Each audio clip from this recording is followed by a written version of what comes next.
Hello guys, मेरा नाम है Abhishek and welcome to my channel. So आज हम बात करेंगे दो टॉपिक के ऊपर। फर्स्टली, कोल्बी कविंगटन कौन है और आपको उसके बारे में क्यों नहीं पता, और सेकंडली, यूएफसी का बिजनेस मॉडल कैसा है, how does UFC earn money, UFC पैसा कैसे कमाता है। So firstly, कोल्बी Covington welterweight division के एक फ़ाइटर हैं जो रिसेंटली उन्होंने कुमारू उस्मान के साथ वेल्टरवेट डिवीज़न का चैम्पियनशिप बेल्ट के लिए फ़ाइट किया था। ये बहुत ही बेहतरीन फ़ाइटर हैं, लेकिन बहुत कम लोगों को इनके बारे में पता है, या जिन लोगों को पता भी है वो इनसे नफ़रत करते हैं। देखिए, इनका थोड़ा बैक स्टोरी आपको बताता हूँ। कोल्बी कविंगटन एक रेसलिंग बैकग्राउंड से आते हैं। NCAA के डिवीज़न 1 के रेसलर रह चुके हैं। इनका हाइट है 1.8 मीटर्स या 5 फीट 11 इंचेस। इनका रीच है 1.83 सेंटीमीटर्स या फिर 6 फुट का रीच। ये जो रीच है 6 फीट का है। ये 2017 से पहले तक कोई जानता नहीं था इनके बारे में। मतलब कोल्बी कविंगटन एक फ़ाइटर है बोल के बहुत एकदम हार्डकोर फैंस को सिर्फ पता था। लेकिन 2017 में डेमियन माया के साथ इनका फ़ाइट हुआ, और इन्होंने उस वक्त ब्राज़ील, जो कि ब्राज़ील में हुआ था ये फ़ाइट, ब्राज़ील को बहुत उल्टा सीधा बोला। लेकिन क्यों बोला उल्टा सीधा, इसके बाद वो बहुत फेमस हो गए कि, और सब जन बोलने लगे कैसा आदमी है कि ये एक देश को ये बोल रहा है वो बोल रहा है। लेकिन मैं बताता हूँ आप लोगों को कि उसने डेमियन माया के साथ जब फाइट ख़त्म हो गया तो ऐसा क्यों बोला। देखिए, 2017 में उनका कॉन्ट्रैक्ट ख़त्म होने वाला था, और उस वक्त उन्होंने ये सुना कि डेना वाइट बैक पीछे जो हल्ला चल रही थी वो बोल रहे थे कि भले ही कोल्बी कविंगटन जीत जाए ये फाइट को, लेकिन मैं उसे उसका कॉन्ट्रैक्ट रिन्यूअल नहीं करने वाला हूँ। हारे या जीते, ये कोल्बी कविंगटन का लास्ट फाइट होगा बोल के ऐसा कहा था डेना वाइट ने डेमियन माया के फाइट के पहले। कोल्बी कविंगटन ने सोचा कि देखो, वो पब्लिक को उनसे कोई परवाह नहीं था, वो अच्छे फाइटर हैं, सब कोई जानता था, लेकिन नोबडी केयर्ड अबाउट हिम। ऐसे बहुत सारे फाइटर हैं जिनके बारे में पब्लिक जानती भी नहीं है। एलेक्स वोल्कानोव्स्की, जो कि फेदरवेट डिवीज़न के चैंपियन है, कोई नहीं जानता। कोरियन ज़ॉम्बी कौन है, कोई नहीं जानता। फ्रैंकी एडगर, मोइसानो, बहुत सारे फाइटर है, पीटर यान, ये सब अच्छे फाइटर है, लेकिन अच्छा फाइटर होना इनफ नहीं है। देखिए, यूएफसी में अपने आप को प्रमोट करने के लिए या तो सब कोई आपसे प्यार करे या तो सब कोई आपसे नफरत करे। आप अगर बीच में रह जाओगे तो आपको कोई नाम नहीं मिलेगा यूएफसी में। स्पेशली यूएफसी जो मार्शल आर्ट्स का स्पोर्ट है, उसमें तो फेम या इनफेमी, दोनों में से किसी एक में आपको, मतलब एक कैटेगरी में सेट होना पड़ता है। कोल्बी कविंगटन ने सोचा वो अगर ऐसा ख़राब बोल देगा एक देश को तो उनका इमेज ख़राब हो जाएगा, लेकिन सब कोई उनके बारे में बात करने लगते हैं कि कौन है ये, क्या है वो। उनका मार्केटिंग हो जाएगा, पब्लिसिटी तो हो जाएगा। ख़राब रीज़न के लिए पब्लिसिटी होगा, लेकिन पब्लिसिटी ज़रूर होगा। उसके बाद उनका नाम बहुत फेमस हो गए थे वो। फिर उसके बाद उन्होंने बहुत ऐसा उल्टा सीधा काम बहुत सारा किया। वो कंट्रोवर्शियल लिस्ट अगर आप चाहेंगे तो बात के कोई वीडियो में आपको बता देता हूँ सब कुछ। ये देखिए, मैं कोल्बी कविंगटन को जज नहीं करता हूँ इसके बारे में, क्योंकि वो एक फ़ाइटर हैं और फाइटिंग वो पैसों के लिए कर रहे हैं, ऑब्वियसली अपना लाइवलीहुड के लिए कर रहे हैं। पैशन तो होगा ही, लेकिन उनको पैसे भी चाहिए, और अपना हेल्थ को रिस्क में डाल के अगर उनको पैसे नहीं मिल रहे हैं तो क्या फ़ायदा हुआ। उनका जान कभी भी जा सकता है रिंग में, और वो उसके लिए पे भी नहीं हो रहे अच्छे से, तो what is the point of fighting. इसके बाद उनका सैलरी अच्छा खासा इंप्रूव हो गया, और रिसेंटली उन्होंने कुमारू उस्मान के साथ वेल्टरवेट डिवीज़न, जो कि 170 पाउंड्स का डिवीज़न है, उसके बेल्ट के लिए भी फ़ाइट किया, और बहुत बेहतरीन फाइट था। 5 राउंड्स तक चला ये फाइट, और 5th राउंड में कोल्बी कविंगटन का जॉ टूट गया और टेक्निकली नॉकआउट हो गए वो। लेकिन 5th राउंड के पहले जब 4 राउंड हुए थे तो 2-2 था स्कोर। 2 राउंड उस्मान का था और 2 राउंड कोल्बी कविंगटन का था। बहुत बेहतरीन फाइट था। इस फाइट के लिए उन्हें first time fight of the night bonus भी मिला। कोल्बी कविंगटन एक बहुत इंटरेस्टिंग कैरेक्टर है यूएफसी के, बहुत ही, मतलब क्या बोले, इंट्रीगिंग कैरेक्टर है। ऐसे कैरेक्टर बहुत कम होते हैं। कोल्बी कविंगटन का स्टोरी यही है।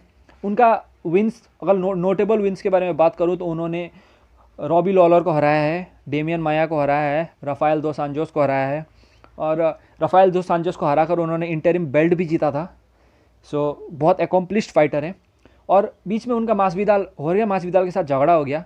इससे पहले मासविदाल को, जब वो क्यूबा से अपने फ्लोरिडा में आए थे, तो ATT में ट्रेन करते थे, अमेरिकन टॉप टीम में, कोल्बी कविंगटन के साथ। तो कोल्बी कविंगटन ने उन्हें अपने घर में रखा, अपने भाई की तरह, मतलब उनके साथ रहे, खाना पीना खिलाया, ये वो किया। तो कोई अगर बहुत ख़राब आदमी होता तो ऐसा भी नहीं करता कि किसी को हेल्प कर रहा है इतना। तो कोल्बी कविंगटन ने लोगों को हेल्प भी किया है।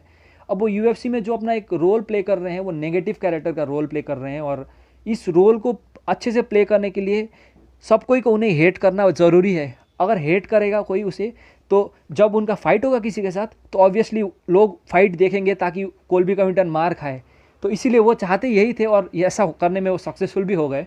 सो या कोल्बी कविंगटन के बारे में इतना बोलना था। और आप लोगों को उनके बारे में डिटेल स्टोरी चाहिए तो मैं अपने नेक्स्ट वीडियो में या कभी फ्यूचर में बना दूंगा, कमेंट कीजिएगा। सो दूसरा टॉपिक, यूएफसी बिजनेस कैसे करता है।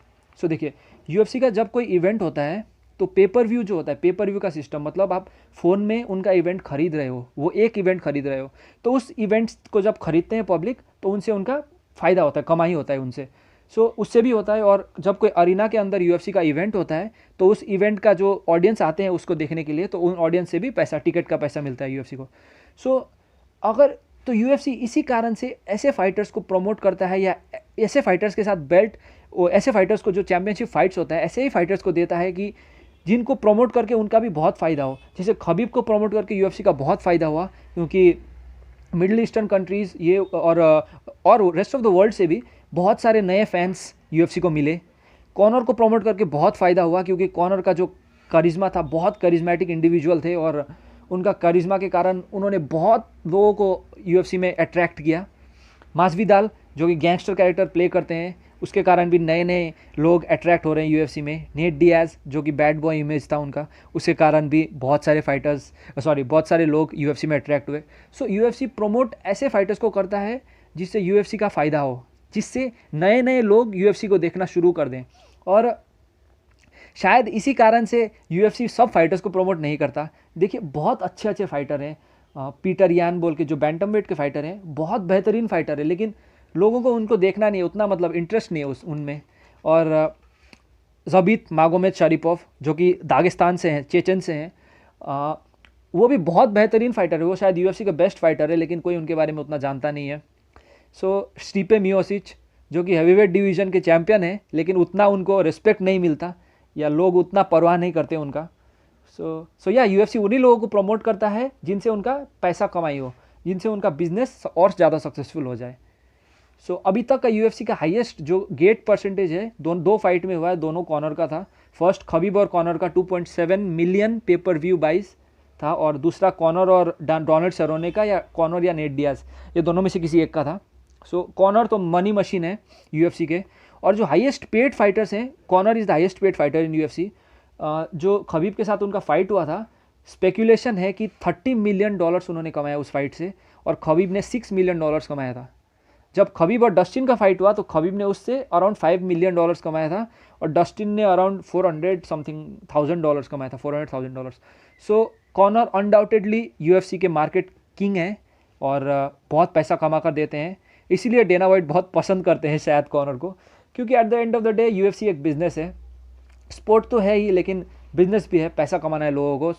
और यही चीज़ शायद यूएफसी के पेपर व्यू मॉडल में दिखाई देता है हमको। फ्री इवेंट्स बहुत कम देखने को मिलता है।